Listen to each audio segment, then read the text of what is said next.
तो आए नहीं है। तो आई नहीं आया, कई दिन से बंद हो रखा था ना, इसीलिए।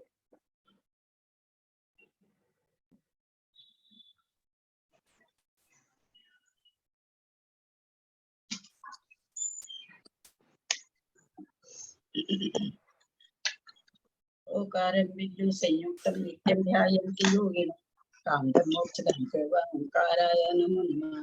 अविरल सद्घनौघ प्रक्षालित सकल भूतल कलंका मुनिभिरुपासित हर्तम स्वसतितात्मधुरितम् अज्ञानतिमिरान्धानां ज्ञानाञ्जनशलाकया चक्षुरुन्मीलितं येन तस्मै श्रीगुरुवे नमः।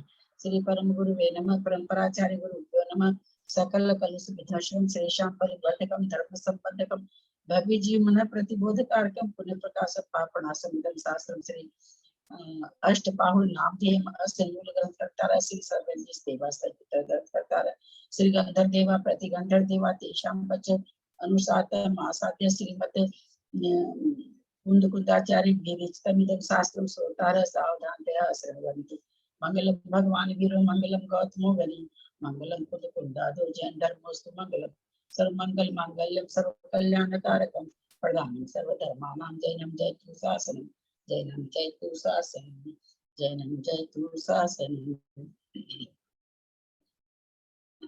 सरस्वती नमस्तुभ्यं वरदे कामरूपिणी विद्यारंभं करिष्यामि सिद्धिर्भवतु मे सदा। दात्सांजी वाली माता की जय। अष्टपाहुल ग्रंथराज की जय। कुंद कुंद आचार्य की जय। दूधसागर आचार्य की जय। पन्नालाल साहित्यकार की जय। अढ़ाई दीप पे विराजमान सभी आचार्य उपाध्याय सर्व साधु के चरणों में नमोस्तु नमोस्तु नमोस्तु। सर्व आरिका माता जी के चरणों में बंदा भी बंदा भी बंदा भी।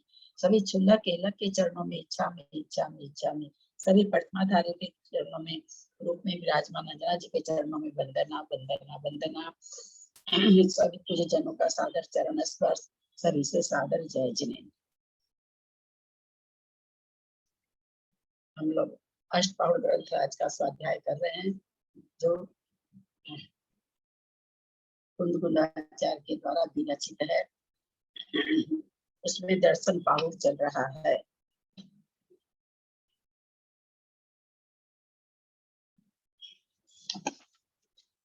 मंगलाचरण है क्या किसी के पास? और वो सोचती इसमें लिखो सो बंद करिए। हाँ, मैं करूं? हाँ करिए। काउणमुक्कारं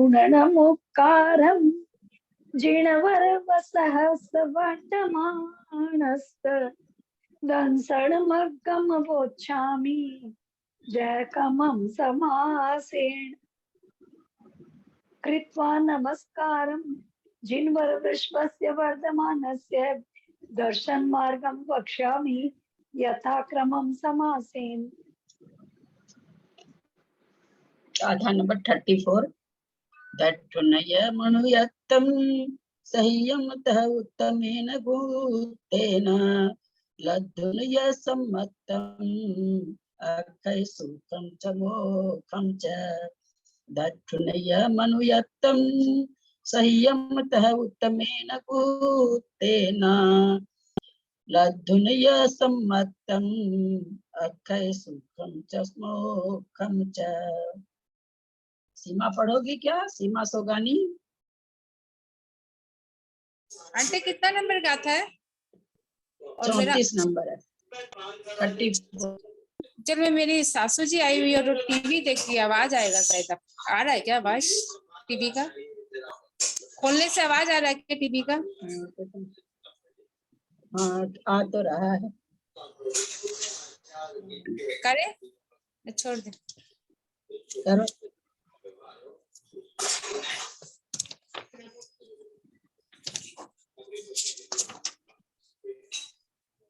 हाँ 34 नंबर में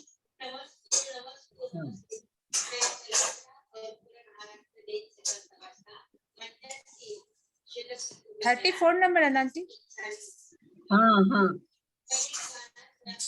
महिला लोयन उबरई सर। कहाँ पढ़ ली? कहाँ पढ़ ली? हाँ मेरा एक्चुअल में आज वो मार्किंग पता नहीं कहाँ चला गया। 34 नंबर ही लिखा भाई। ये लग भी रहा है सही नहीं। हाँ उषा सेठी बोल, उषा सेठी है क्या? ग्रंथ पढ़ो। दक्षोणयमनुयतं सह्यन्तः उत्तमेन गोत्रेण लद्दुनय सम्मत्तम् अक्षय सुखं च मोक्षं च दृष्ट्वा च मनुजत्वं सहितं तथा उत्तमेन गोत्रेण लब्ध्वा य सम्यक्त्वम् अक्षय सुखं च मोक्षं च।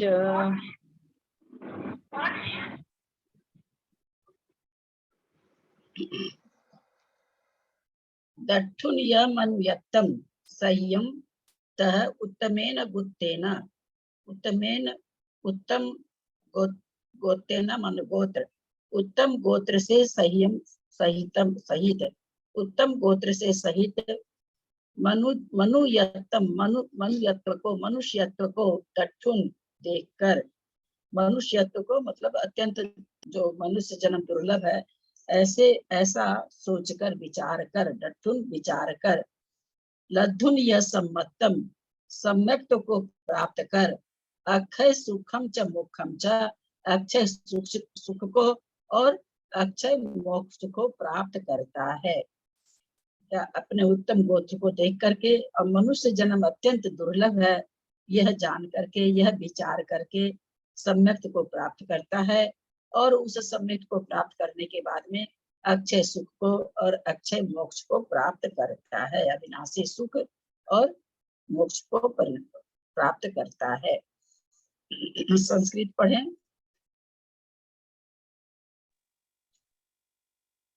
दक्षुण्य दृष्ट्वा च ज्ञात्वा, देख कर या जानकर, किम क्या, मनुयत्तम मनुजत्वम मनुष्य जन्म अनेक दृष्टान्तैः दुर्लभम विचार्य महासमुद्रे करचुत्रत्नमिव। मनुजत्व को यानी मनुष्य जन्म को, जिसके अनेक दृष्टांत, दुर्लभ मनुष्य जन्म को अनेक दृष्टांतों से विचार कर, यानी जैसे कि महासमुद्र में हाथ से रत्न छूट जाए तो वो जैसे वापस मिलना दुर्लभ है, वैसी दुर्लभता मनुष्य जन्म के लिए विचार कर कि मनुष्य जन्म भी उतना ही दुर्लभ है।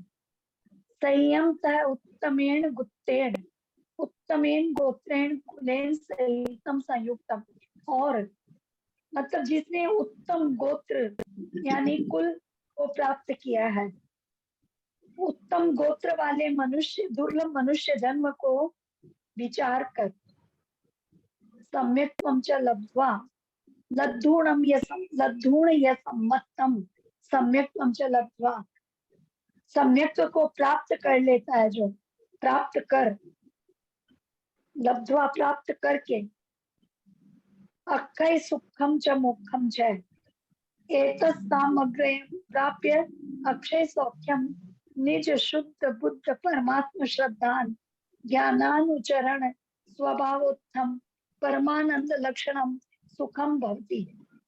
न केवल मोक्षे सुखम भवति मोक्षम च द्रव्य कर्म नो कर्म रहितम ऊर्ध्वगमन लक्षणम परम निर्वाणम च चकास्ति।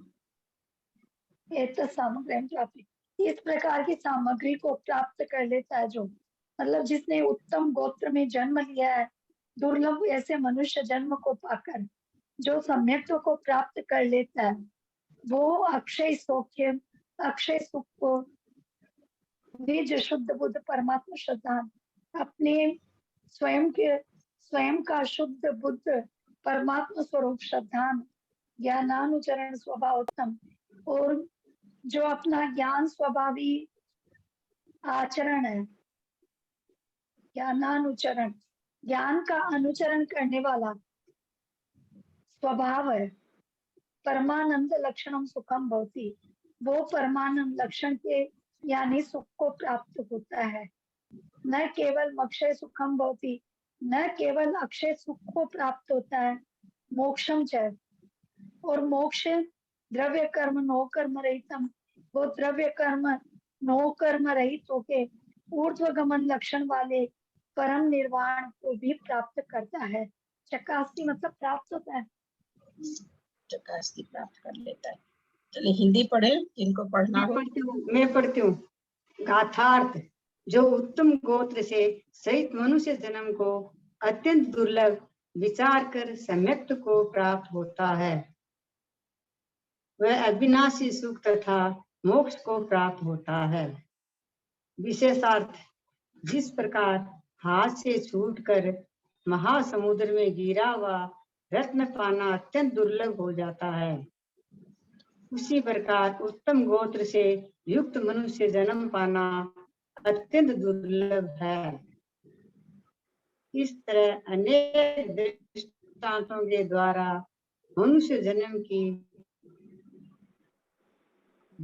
दुर्लभता का विचार करके जो सम्यक दर्शन को अर्थात सर्वज्ञ वितराग स्वभाव से युक्त परमात्मा के श्रद्धान ज्ञान और चारित्र स्वभाव से उत्पन्न परमानंद लक्षण सुख को प्राप्त होता है, न केवल अविनाशी सुख को प्राप्त होता है, किंतु द्रव्य कर्म, नो कर्म और भाव कर्म से रहित ऊर्ध्वगमन लक्षण से युक्त निर्वाण को भी प्राप्त होता है।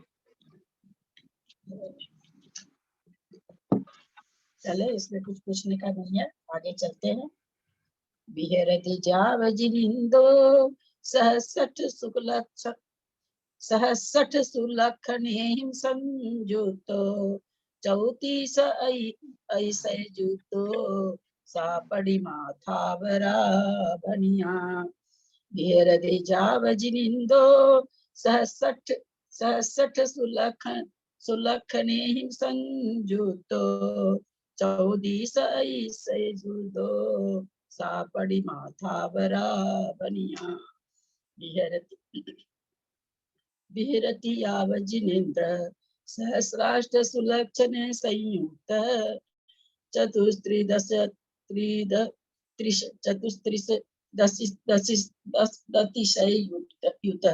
सा प्रतिमा स्थावरा भनिता। विहरति यावजिनेन्द्र सहस्राष्ट सुलक्षण संयुक्त चतुस्त्रिशय सा प्रतिमा स्थावरा भनिता। गाथा का उच्चारण करें, जिसको करना हो। मैं करती हूँ। विहरति जावजिनिंदो सहसठ सुलक्षणेहिं संयुतो चौतीस ऐष्य जुद्धो सा पडिमाथावरा भणिया। विहरति यावजिनेन्द्रः सहस्राष्ट सुलक्षणैः संयुक्तः चतुस्त्रिशततिशयुक्तः सा प्रतिमा स्थावरा भणिता। विहरति विहार करते हैं, जाओ जब तक जिंदो जिनेन्द्र भगवान सहस सुलक्षण ही संयुतो सहस्राष्ट सहस 8 108 हाँ 1008 सहस्ठ 1008 लक्षण से संयुक्त माने संयुक्त होकर के 1008 लक्षण से संयुक्त होकर के जिनेन्द्र भगवान जब तक विहार करते हैं 34 ऐसे जुतो 34 अतिशय से युक्त सा पडिमा थावरा भनिता। वह क्या कहलाते हैं उस समय तक? अस्थावर प्रतिमा कहलाती है। जब तक भगवान विहार करते, ये तो मेरे को हम लोग तो पहले से जितना जानते हैं उस हिसाब से तो व्याख्या उल्टी हो रही है, क्योंकि वो तो चलित हो गए, चल रहे हैं। देखें आगे क्या कहते हैं। विहरति जाओ जिनिंदो, विहरति माने विहार करते हैं, जाओ माने जब तक, जिनिंदो माने जिनेन्द्र भगवान तीर्थंकर। सहसठ 1008 सुलक्षणेहिं सुलक्षणों से संयुक्तो माने संयुक्त 1008 सुलक्षण से संयुक्त होकर जिनेन्द्र भगवान जब तक विहार करते हैं 34 ऐसे जुतो 34 अतिशय से युक्त होकर के सा माने वह पडिमा थावरा भनिया, उसको अस्थावर प्रतिमा कहा गया है। इसमें आएगा, चलिए पढ़िए। मैं पढ़ूं हिंदी। पढ़िए। 1008 शुभ लक्षणों से हिंदी युक्त अभी हिंदी हिंदी पढ़े? नहीं पढ़ना, अभी हिंदी ओके। नहीं पढ़ना, पहले अच्छा, संस्कृत, पहले हाँ, संस्कृत मेरा- होता है। ओके। संस्कृत पढ़िए। मैं पढ़ रहा हूँ। हाँ पढ़िए। विरहति जाव जिनिंदो विरहति पर्यटति आर्यखंडे यावत् संबोधनम करोति जिनेन्द्र तीर्थंकर परम देवा। आर्यखंड में जो विहार करते हैं वो जिनेन्द्र देव परम देव है। कथम भूत, ये कैसा कहा है, कैसे है वो, सहस अठ लक्षण ही संयुक्त। इसमें असली बात छोड़ दिए। यावत संबोधन, एक मिनट, यावत संबोधन करोति आर्यखंडे, आर्यखंड में जब तक संबोधन करते हैं, कई चीज का इससे परिशेष न्याय से क्या निकल गया कि भाई भोग भूमि में तीर्थंकर नहीं होंगे, मल्लेज खंड में तीर्थंकर नहीं होंगे। ये आर्य खंड लिखने का मतलब कि कई चीजों का यहाँ पर निषेध हो गया कि भोग भूमि में नहीं होंगे, आर्य खंड में नहीं होंगे, मल्लेज खंड में नहीं होंगे, क्योंकि वहां भी मनुष्य रहते हैं। तो यहाँ पर विहरति पर्यटति, विहार करते हैं, पर्यटन करते हैं आर्य खंड में। यावत संबोधन करोति, जब तक संबोधन करते हैं तब तक विहार करते हैं, ऐसा कह रहे हैं। कौन? तो जिनेन्द्र तीर्थंकर परम देव आर्य खंड में जब तक संबोधन करते हैं तब तक विहार करते हैं। चलिए सकथम भूत, चलिए आगे चलिए। सकथम भूत सहस अठ लक्षण लक्षणे ही संयुतो। सहस मतलब 1008 मतलब 8, 1008 सुलक्षणों से संयुतो संयुक्त है। अष्टाधिक सहस्त्र लक्षण है संयुक्ता।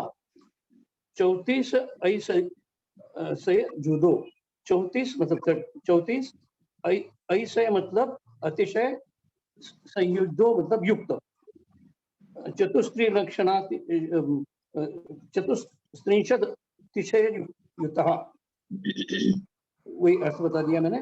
सा पडिमा थावरा बनिया, सा प्रतिमा ये प्रतियातना प्रतिबिंब प्रतिकृति स्थावरा बनिदा। वह प्रतिमा प्रतिबिंब प्रकृति स्थावर कही जाती है। सब ये पर्यायवाची है। सा माने वह, प्रतिया, ये सब ये तीनों पर्यायवाची है। सा माने वह, प्रतियातना, प्रतिबिंब, प्रतिकृति, अस्थावरा बनिया, अस्थावर कही, बनिता माने कही जाती है। यह मध्यलोके स्थिरत्वात् स्थावर प्रतिमेच्युते। इस मध्यलोक में ये प्रतिमा, स्थावर प्रतिमा स्थिर रहती है, या ये मध्यलोक में ही रहते हैं, इसके लिए इसको स्थावर प्रतिमा कहा गया है, प्रतिमेच्युते।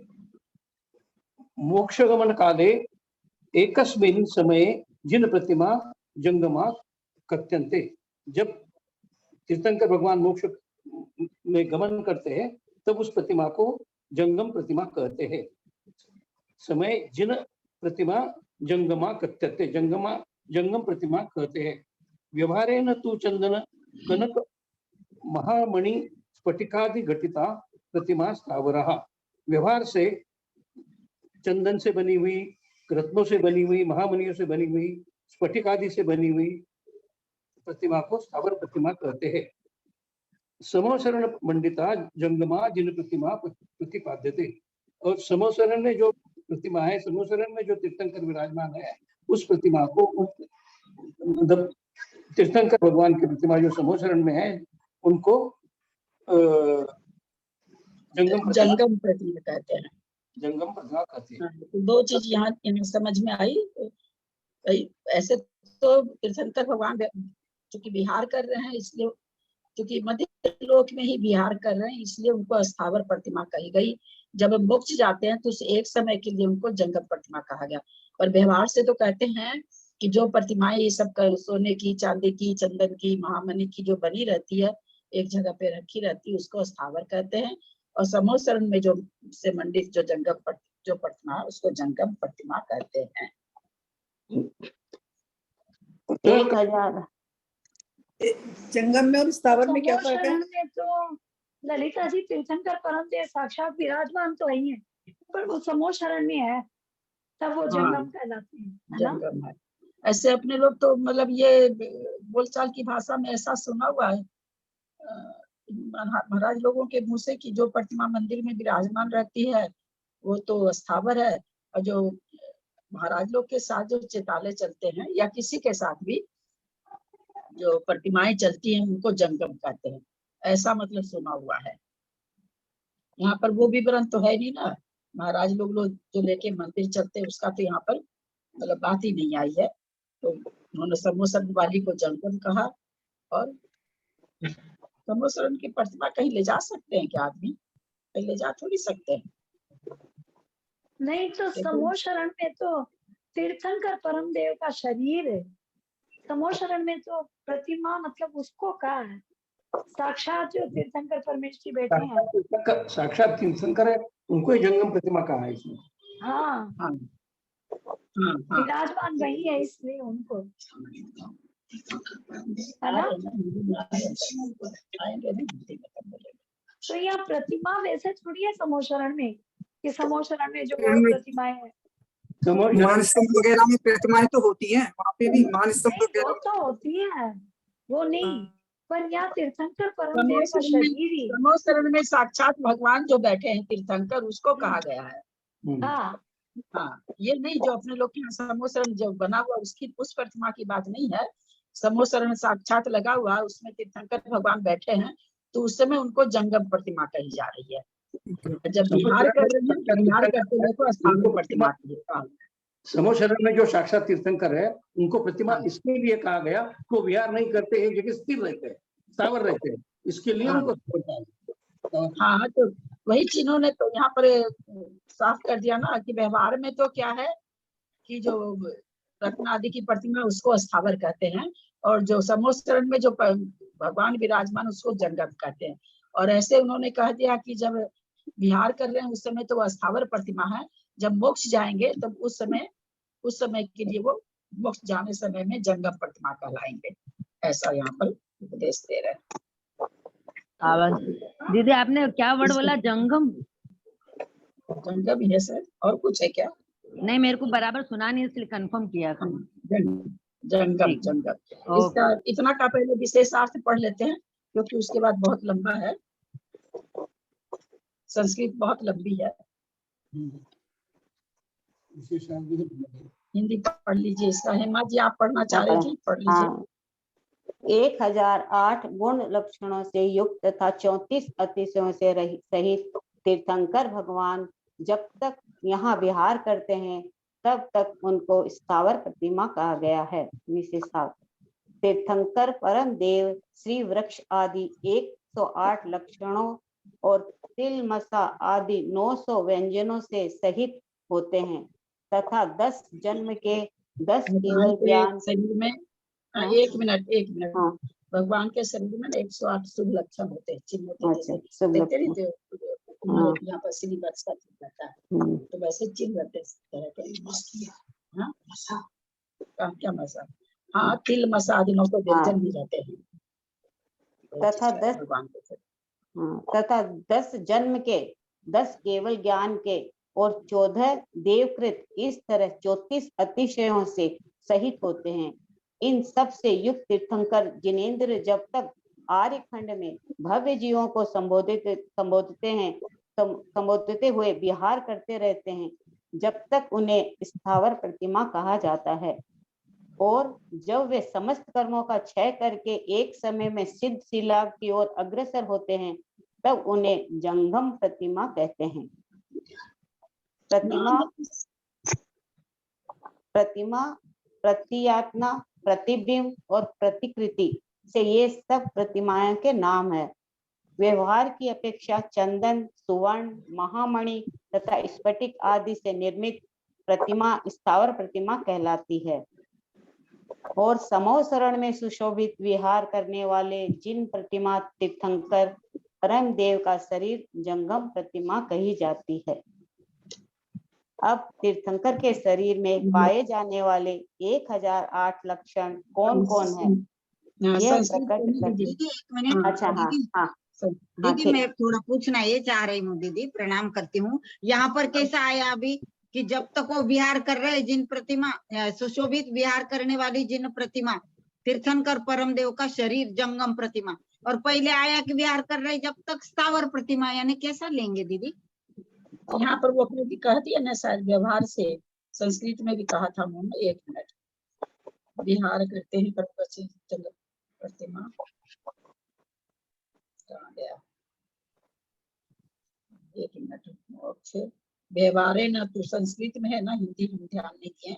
संस्कृत में नीचे की पंक्ति में दिया है ना, व्यवहारे न तू नीचे से चंद्र कनक महामनी स्फटिक आदि, है ना? आवाज आ रही है? स्फटिक आवाज आदि तो आ रही है दीदी, लेकिन ये प्रतिमा। चंदन वगैरह की प्रतिमा बताए ना दीदी, हाँ, विहार करते हुए तीर्थंकर शरीर जंगम प्रतिमा, ये भी लिखा ना? कैसा, मेरे समझ में नहीं आया थोड़ा। एक बार फिर पढ़ लेते हैं इसको। जी जी तीर्थंकर परम देव श्री वृक्ष आदि 1008, यहाँ पर है ना सहस्र, यहाँ पर 108 ही कैसे लिखा है? 1008 लक्षणों। नहीं 108 और फिर 900 अलग दे दिया ना, मैं भी पहले समझी 108। हाँ ठीक बात है। तिल मसा आदि 900 व्यंजनों से सहित होते हैं तथा 10 जन्म के, 10 केवल ज्ञान के, 14 देवकृत, इस तरह 34 अतिशयों से उत्सहित होते हैं। इन सब से युक्त तीर्थंकर जिनेन्द्र जब तक आर्य खंड में भव्य जीवों को संबोधन करते हुए विहार करते रहते हैं, जब तक उन्हें स्थावर प्रतिमा कहा जाता है। मैंने तीर्थंकर के शरीर को ही स्थावर प्रतिमा, क्योंकि वही अभी इसमें आया था ना संस्कृत में, क्योंकि आर्य खंड में ही विहार कर रहे हैं, तो आर्य खंड में ही विहार कर रहे हैं, इसलिए उनको स्थावर प्रतिमा कह दिया गया जी, क्योंकि ये चीज संस्कृत में आई थी।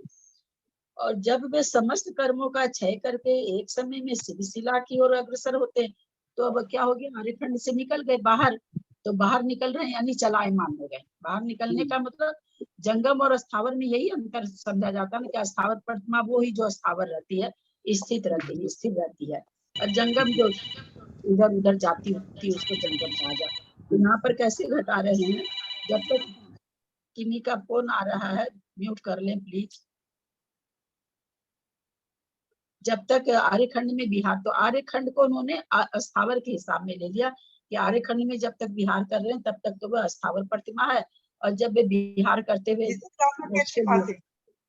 हाँ फिर वे जंगम प्रतिमा उनकी कहलाती। यहाँ तक तो ठीक हो गया, यहाँ तक तो अपने को कोई शंका नहीं है।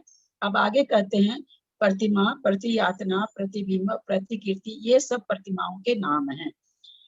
व्यवहार की अपेक्षा चंदन, सुवर्ण, महामणि तथा स्फटिक आदि से निर्मित प्रतिमा स्थावर प्रतिमा कहलाती है। जो मंदिर में बड़ी बड़ी प्रतिमाएं विराजमान है कहते हो, और समूह शरण में सुशोभित विहार करने वाली जिन प्रतिमा, तीर्थंकर परम देव का शरीर, यहाँ अगर शरीर नहीं लिखते ना, तीर्थंकर परम देव का शरीर नहीं लिखते, तो हम लोग को क्या समझ में आ जाता कि समूह शरण जहाँ जहाँ बने हुए हैं उसमें जो प्रतिमा रखी हुई है उसके लिए कहा जा रहा है। पर यहाँ तो ये साफ ही लिख दिए, तीर्थंकर परम देव का शरीर जंगम प्रतिमा कही जाती है, क्योंकि वो अभी समूह शरण से निकल करके ऊपर की यात्रा करेंगे, इसलिए उनको जंगम से कह दिया। बहुत अच्छी दीदी। मतलब समूह शरण में जब तक विराजमान हो तब तक जंगम विहार कर रहे हैं, तब स्थावर तीर्थंकर। समूह शरण में विराजमान प्रतिमा को जंगम कहा गया, मतलब जब तक विराजमान के बोलते किनका खुला भाई, जब तक समूह शरण में विराजमान का मतलब जब तक नहीं, क्योंकि समूह शरण से वो नियम से मोक्ष जाएंगे तो ऊपर की यात्रा करेंगे, इसलिए उनको जंगम कह दिया गया। लेकिन आर्यखंड में ही जब तक विचरण कर रहे हैं तब तक वो स्थावर प्रतिमा है। यहाँ पर ये चीज निकल करके आई। तो ऐसे भी मोक्ष जाने के समय में उनको जंगम कह दिया, और जो समूह शरण में विराजमान है वो भी, समूह शरण विघटित कब होता है, जब मोक्ष जाते तभी विघटित होता है, उसके पहले तक तो लगा ही रहता है। तो वहां पर ये दोनों चीज एक प्रकार से एक है। नई चीज यहाँ पर ये है कि व्यवहार से जो चंदन आदि की प्रतिमा अथवा कनक आदि की प्रतिमा है उसको स्थावर प्रतिमा कहा जाएगा। यहाँ पर तीसरा भेद ये समझने का है। दीदी ऊपर हमने ये सुना बात कड़ा कि जो आर्य खंड में विहार कर रहे हैं वो स्थावर प्रतिमा है, और जो आर्य खंड से मतलब जब सिद्ध बन के ऊपर जा रहे हैं तो आर्य खंड से बाहर निकल रहे हैं, उसके लिए उनको तो जंगम पड़ता है। तो इसीलिए समोसरण वाली को भी एक मिनट, समोसरण वाली को भी इसीलिए ना जंगम कह दिया कि समोसरण विघटित होगा, मोक्ष चले जाएंगे, तो इसलिए उस प्रतिमा को भी, उस तीर्थंकर के शरीर को भी जंगम प्रतिमा कह दिए। तो समोसरण भी तो आर्य खंड में विहार कर रहा है, लेकिन जंगम क्या होता है? जंगम क्या होता है? जंगम नाम है, होता कुछ नहीं है। जो विहार प्रतिमा, जो प्रतिमाएं विहार करती है अथवा जो जब एक जगह से दूसरी जगह जाते हैं तो उसको जंगम कहा जाता है। जो स्थिर है उसको स्थावर कहा जाता है। दीदी तो उनका शरीर नहीं होता है क्या? उनका चल और अचल भी कह सकते हैं क्या? चल और अचल। स्थिर, जंगम और विहार करने वाले को स्थावर। तो उनका शरीर नहीं होता है क्या? ये सब होता है क्या? जो डिफरेंस है वो अपन प्रॉपर्टी के बारे में करते हैं। जो चल अचल प्रॉपर्टी जो है, जो अचल प्रॉपर्टी है उसको स्थावर प्रॉपर्टी करते हैं, और जो चल प्रॉपर्टी है उसको जंगम करते हैं। तो जो चल है वो जंगम है, जो अचल है वो वही कहते हैं, वो चल अचल का ही नाम है, वही उसी का नाम। क्या पूछी सरोज? नहीं, इनका शरीर नहीं होता, अपने लोग की तरह नहीं होते क्या तीर्थंकर? समोसण में केवल ज्ञान हो जाता है तो? अरे उनका शरीर जैसे तो केवल ज्ञान हो जाता है, तो उनका शरीर तो एकदम आर पार दिखने लगता है ना। एक ही शरीर होते हुए चार शरीर दिखाई देता है, इतना स्फटिक मणि के जैसे हो जाता है। हमारा जैसे शरीर थोड़ी रहता है उनका। यही तो बोलती हूँ, अपने उनका स्फटिक शरीर हो जाता है। तो फिर वो विहार करते हैं, तो विहार के हिसाब से कैसे जंगम स्थावर, मतलब मैं समझी नहीं। विहार जब तक आर्य खंड में विहार कर रहे हैं तब तक वो स्थावर है। जब आर्य खंड से बाहर निकलेंगे, आर्य खंड से बाहर कभी भी नहीं निकलते हैं, ये जिस समय वो मोक्ष जाते हैं उस समय जंगम प्रतिमा कहलाएगी। और जब तक आर्य खंड में विहार करते हैं, मतलब नाम समझा दिया कि भाई ये तो नहीं, नाम नहीं है। जंगम स्थिर चीज को कहते हैं, स्थिर चीज को जंगम कहते हैं। चलने वाली चीज को नहीं, चलने वाली चीज को जंगम कहते हैं, स्थिर रहने वाली चीज को स्थावर कहते हैं। नाम नहीं है, इसका मतलब ही होता है जंगम माने चलने वाली चीज। हाँ, इसमें तो समोसरण में स्थित को जंगम का है, विहार वाले को स्थावर का। आप उल्टा नहीं बोल रहे हैं? हाँ, तो समोसरण में स्थित, वही कह रहे हैं आपको, समोसरण में स्थित को जंगम कह दिया शायद इस दृष्टि से कि अब समोसरण से समोसरण विघटित होगा और वो मोक्ष चले जाएंगे। तो इस दृष्टि से सही है, पर दीदी बहुत डिस्टर्ब आ रहा है। ना। रूपचंद पांड्या कौन है? उनका डिस्टर्ब बहुत आ रहा है, प्लीज बंद कर लेंगे। क्या बोल रही मंजू जी? मैं बोल रही हूँ विहार कर रहे हैं तब तक स्थावर है, स्थावर प्रतिमा कहला रही है। समोसरण में स्थित है तब जंगम। हाँ, तो जंगम कहा ना ऊपर, लेकिन ऊपर की पंक्ति में क्या कह दिया इन्होंने? जब वे समस्त कर्मों का क्षय करके एक समय में सीधी शिला की ओर अग्रसर होते हैं। ऐसे नहीं कहा कि अग्रसर होने के बाद, ऐसा नहीं कहा, अग्रसर होते हैं तब उन्हें जंगम प्रतिमा कहते हैं। तो मुझे लगता है समोसरण में बैठे हुए भगवान को इसलिए जंगम कहा जा रहा होगा कि समोसरण विघटन होगा और वो चले जाएंगे, अब वो आर्यखंड में विहार नहीं करेंगे। भावी नई निक्षेप से कहा गया। दीदी एक मिनट, जैन डिक्शनरी में इसका जंगम प्रतिमा का वो अर्थ दिया है, दर्शन ज्ञान करके शुद्ध है आचरण जिनका, ऐसे बीतराग निर्गंत साधु की देह उसकी आत्मा से पर होने के कारण जिन मार्ग में जंगम प्रतिमा कही जाती है। अथवा एक मिनट, आचार्य परमेष्ठी आदि को भी जंगम प्रतिमा कहा गया, क्योंकि स्वरूप तो भगवान का ही है ना, वे चलते फिरते हैं, इसलिए उनको जंगम प्रतिमा कहा गया। जो अभी पढ़ रही है उससे निकल रहा है यही चीज। अथवा ऐसे साधुओं के लिए अपनी और अन्य जीवों की देह जंगम प्रतिमा है। समवसरण मंडित अरहंत भगवान सो जंगम प्रतिमा है, ये लिखा है इसमें जैन डिक्शनरी में जंगम प्रतिमा का अर्थ।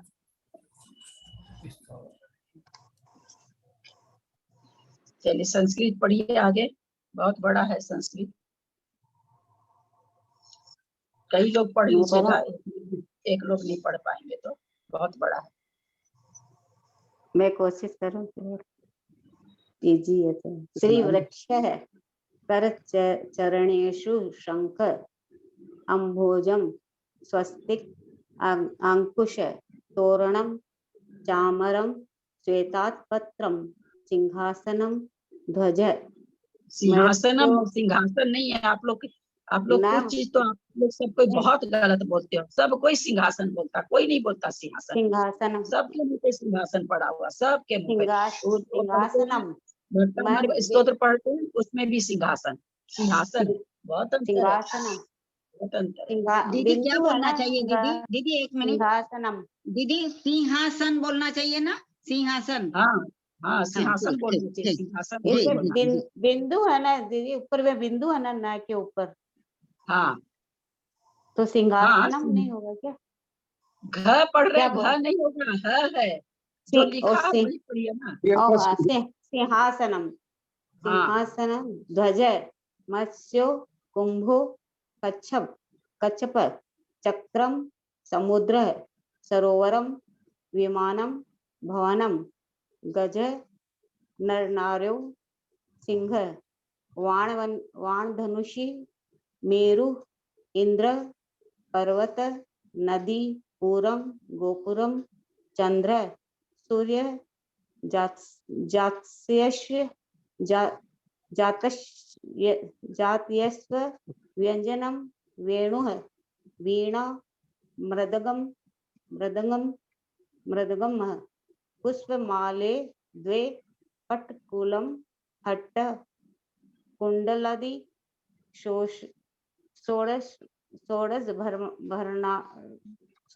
भरणानि नानी।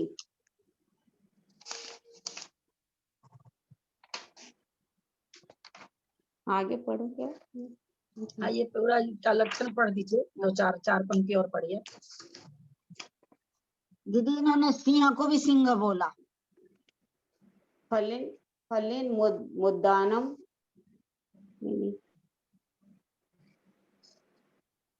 यही है ना दीदी?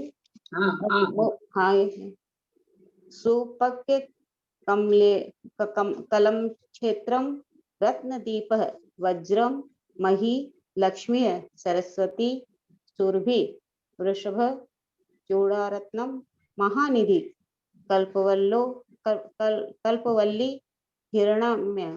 हिरण्यम्य जम्बू वृक्ष गरुड़ नक्षत्राणि तारका राजसदनम ग्रहा सिद्धार्थ पादप अष्ट हार्याणि अष्ट मंगलानि एव मादिनी अष्टोत्तरशतम लक्षणानि तिलक मस्कादीनि न सत्व्यंजनानि तान्यपि लक्षण शब्दे नोच्यन्ते। मैं पढ़ूं दीदी? आगे हाँ, वाला हिंदी पढ़ लीजिए कोई इसको, इसका हिंदी पढ़ लीजिए।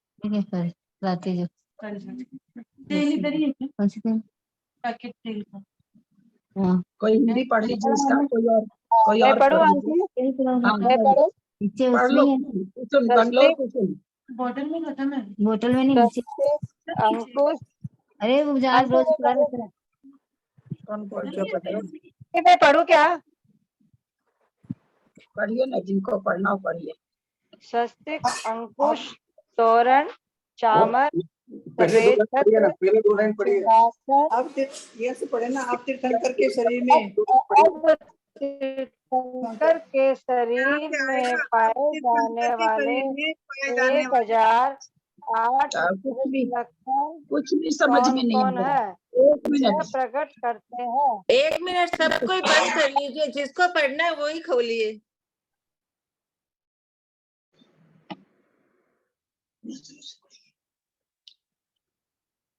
करो कुसुम जैन, बेंगलोर पढ़ो। अब तीर्थंकर के शरीर में पाए जाने वाले स्पीड धीरे, स्पीड धीरे, स्पीड धीरे, हाँ, एकदम धीरे। अब तीर्थंकर के शरीर में पाए जाने वाले 1008 लक्षण कौन कौन है, यह प्रकट करते हैं।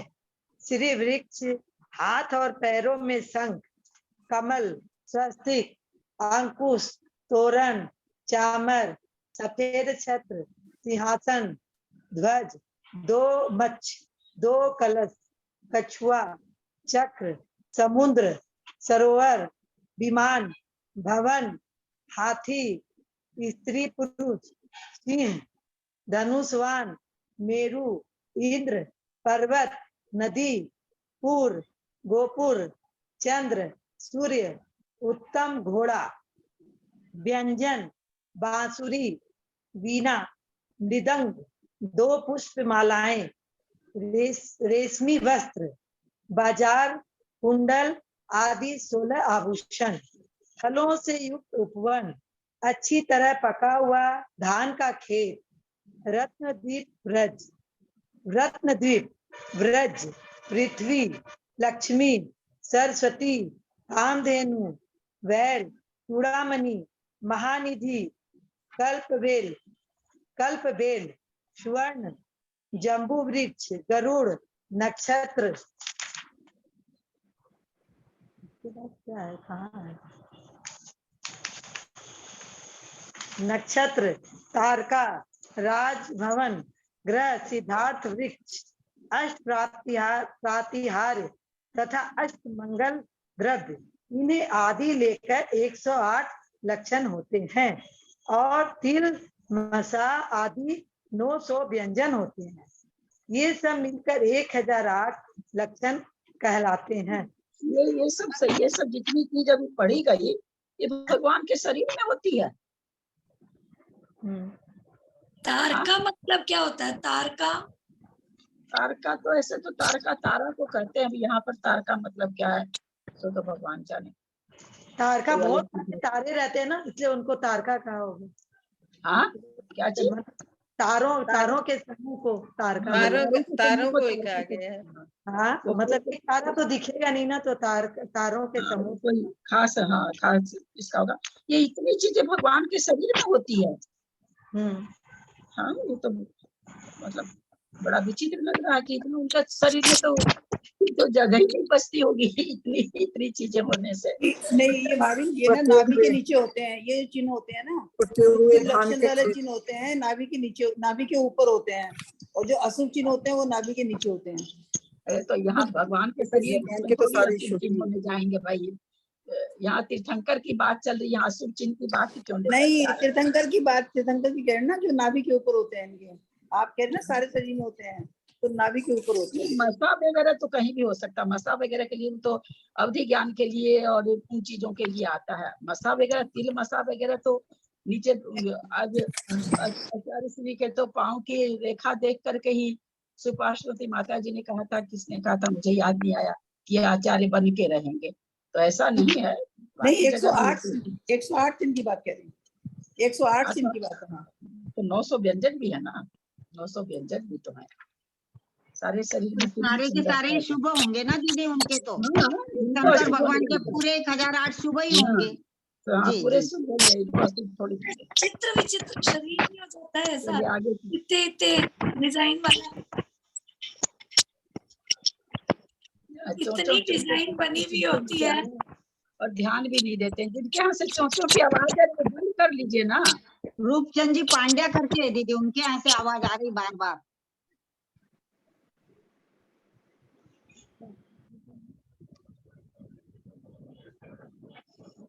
अब संस्कृत पढ़े आगे का पहले, फिर आने लगा। तो क्या ये लक्षण दीदी, क्या ये लक्षण जन्म से ही पाए जाते हैं? हाँ, क्या ये लक्षण जन्म से ही पाए जाते हैं? हाँ, ये लक्षण तो जन्म से है, जन्म के लक्षण है। अभी संस्कृत में पढ़ रही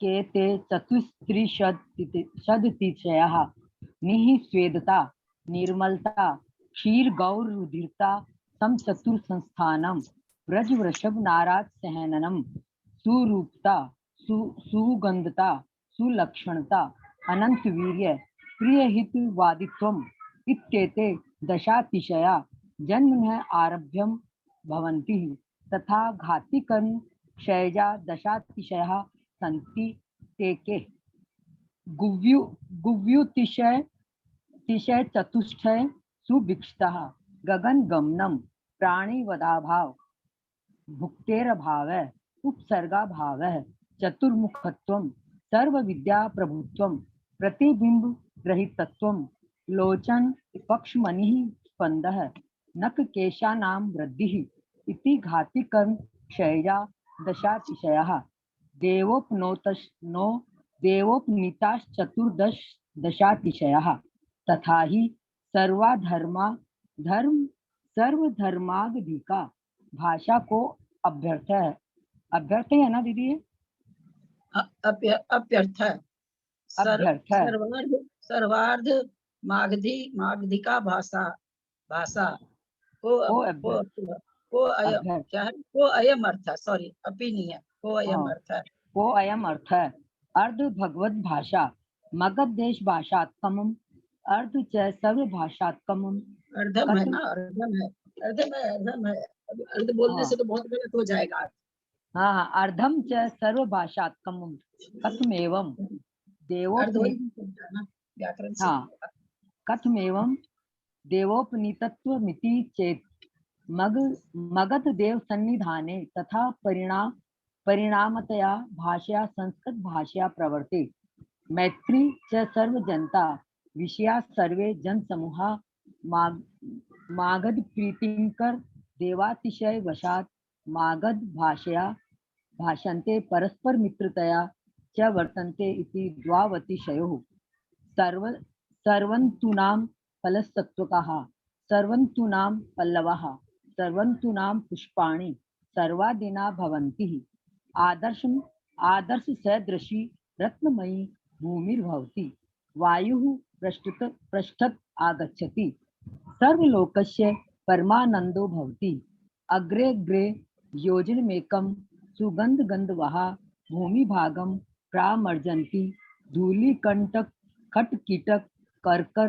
पाषाणादिकं च दूरीकुर्वन्ति तत् भूम्यपरि मेघकुमारा गंधोदकं वर्षन्ति सुवर्णपत्र पद्मरागमणिकेशर विराजितं योजनमेकं कमलं तादृश चतुर्दश कमलवेष्टितं स्वामिनः पादादो भवन्ति तादृशानि पद्मानि सप्तांग्रे भवन्ति सप्तपृष्ठतश्च भवन्ति अष्टादश धान्यानि भूमौ निष्पद्यन्ते दिश आकाशश्च रजोधूमिकादिग्धा हादिरहिता भवन्ति ज्योतिर्देवा व्यन्तर्देवा भवनवासिनश्च देवाः सौधर्मेन्द्राज्ञा सर्वेषां देवादीनां संवहनं कुर्वन्ति अग्रे धर्मचक्रं गगने गच्छति चक्रवर्ती चक्रवत् चतुर्दशोतिशयोष्ट मंगलानि भृंगारः सुवर्णलुका तालो मंजिरः कलशः कनकुंभः ध्वजः पताका सुप्रीतिका विचित्र चित्रमयी पूजा द्रव्यस्था पनार्हा स्तंभागार कुंभौ श्वेत छत्रम दर्पणः चाम्रम च एतानि प्रत्येकमष्टोत्तरः सत्संख्यानि एवं चतुर्दशातिशया देवोपनीताः अष्टप्रातिहार्याणि च भवन्ति। हिंदी पढ़े, जिनको पढ़ना दो लोग पढ़ लें, बड़ी है हिंदी। मैं पढ़ूं? दीदी मैं पढ़ूं? मैं पढ़ रही हूँ दीदी, मैं पढ़ रही हूँ।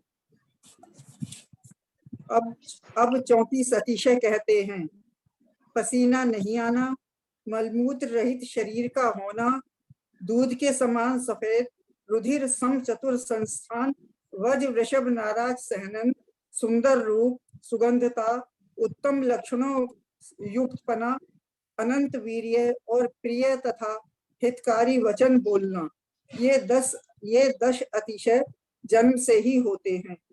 इनके सिवाय घाती कर्मों का क्षय होने वाले निम्नलिखित 10 अतिशय और होते हैं। 400 कोष तक सुभिक्ष रहना, आकाश में गमन होना, प्राणीवध का अभाव होना, कवलाहार का अभाव, उपसर्ग का ना होना, चारों दिशाओं में मुख दिखना, सब दिशाओं का स्वामीपना, छाया का नहीं पड़ना, नेत्रों के पलक नहीं लगना और नख तथा केशों का नहीं बढ़ना, ये केवल ज्ञान के 10 अतिशय हैं। अब देवोपनीत चौथे अतिशय कहते हैं, सर्वार्थ मागधी भाषा का होना। इसका अभिप्राय यह है कि दिव्य ध्वनि में अर्ध भाग तो भगवान की भाषा है और मगध देश की भाषा स्वरूप होता है।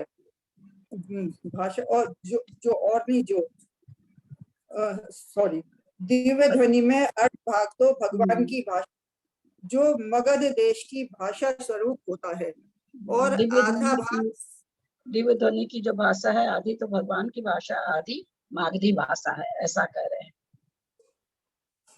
और आधा भाग समस्त भाषाओं का रहता है, इसलिए उनकी भाषा आदि भाषा तो मगध देश की है, आदि भाषा समस्त भाषाओं की है, ऐसे आ रहा है।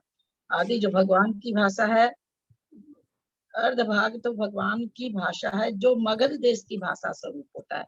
यानी मगध देश की भाषा स्वरूप तो भगवान की भाषा है, आदि भाषा में समस्त भाषा रहती है।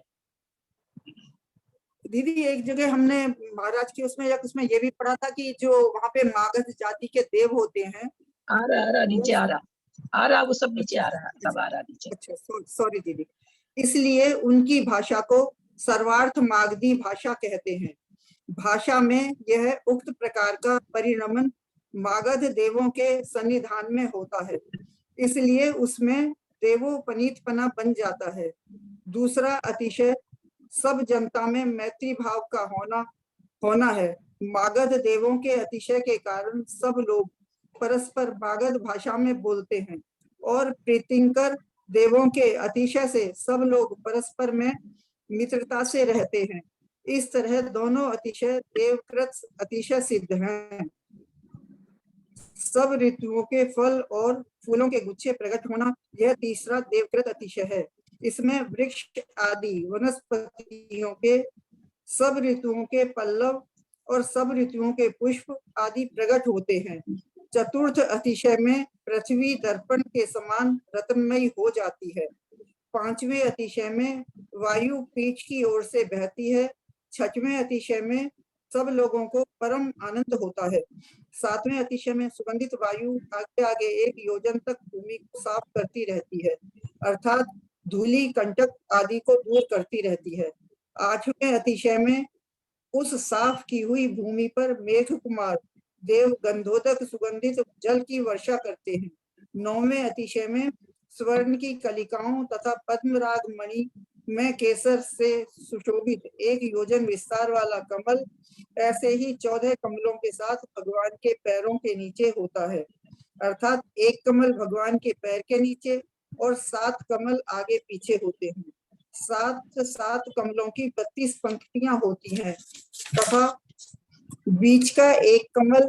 इस प्रकार 32 × 7 + 1 225 कमल कुल होते हैं।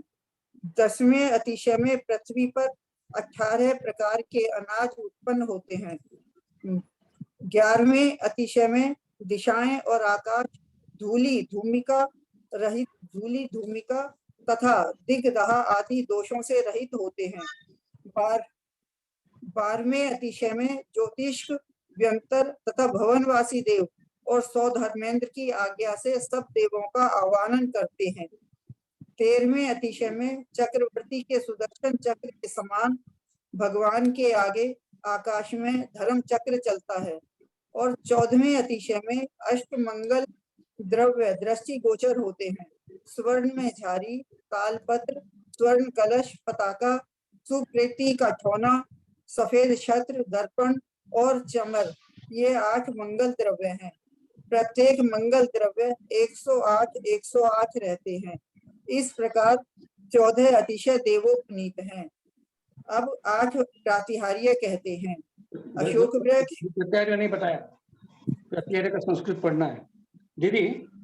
अच्छा जो लिखा है, वायु पीठ की ओर से बहती है। पढ़िए दीदी, एक बात पूछे क्या? इसमें लिखा है कि वायु, ये चौथा अतिशय वायु पीठ की ओर से, तो जनरली वायु मतलब सामने से बहती है क्या? पीठ मतलब यहाँ पीठ से मतलब क्या ले? भगवान की पीठ ले? भगवान की नहीं, पीठ तो है ही नहीं। चारों बगल नहीं, भगवान जी की। पीछे से आने वाली वायु डिस्टर्ब नहीं करती ना। नहीं नहीं नहीं, आगे तो अपने पीठ माने सिंहासन यहाँ होगा। पीठ का मतलब ये है जिस सिंहासन। पे विराजमान है उसको पीठ का। इसको बोलते हैं पछवा नहीं। हवाएं। पछवा हवाएं हाँ। हमेशा अच्छी रहती हैं। आगे से जो हवा बहेगी तो उनका मतलब क्या? पछवा हवाएं हाँ, ठंडी रहती है, हाँ, अच्छी रहती हैं। पश्चिम की हवा होती है वही। इसका मतलब क्या हुआ? पश्चिम की हवाई आने से वाणी का प्रचार प्रसार ज्यादा होता होगा या तो। और वाणी जैसे आप बोले और आपके सामने से बहुत तेज हवा निकले तो आपकी वाणी ये हो जाएगी। मतलब क्या उसको कहते, समझ में नहीं आएगी, जैसे कुछ ऐसा होता होगा। इसमें जो पढ़ने आज जितनी चीज मिली है तो कभी सुना ही नहीं था इतना चीज। जितनी चीज आज इसमें मिली है सुनने को, बहुत चीज मिली। लेकिन नई- 12वां अतिशय ये है जो ज्योतिष यंत्र तथा भवन वासुदेव सोदर इंद्र की आज्ञा से सब देवों का आह्वान करते हैं। ये कौन सा अतिशय? ये तो आता ही नहीं उसमें, अपन पढ़ते हैं उसमें। हाँ वही तो कह रहे हैं ना कि इसमें आज कई चीज है। इसको आज तो समय हो गया, कल फिर से इसको पढ़ेंगे, एक एक पंक्ति को ठीक से पढ़ेंगे इस अक्षय को, जाने तो सही। दीदी इसको शांति से ही पढ़ना पड़ेगा और एक बार, इतने से में नहीं समझ में आया। एक एक पंक्ति पढ़नी पड़ेगी। आज तो समय हो गया है, कल फिर से ले लेंगे।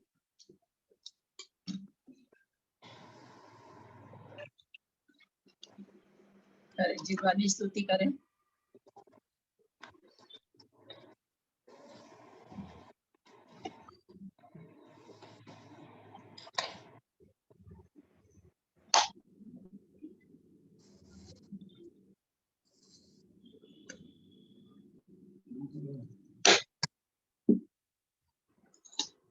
करिए जिनवानी स्तुति। कोई नहीं करने वाले आज? इतना देरी क्यों लगता है, सोचते हैं क्या?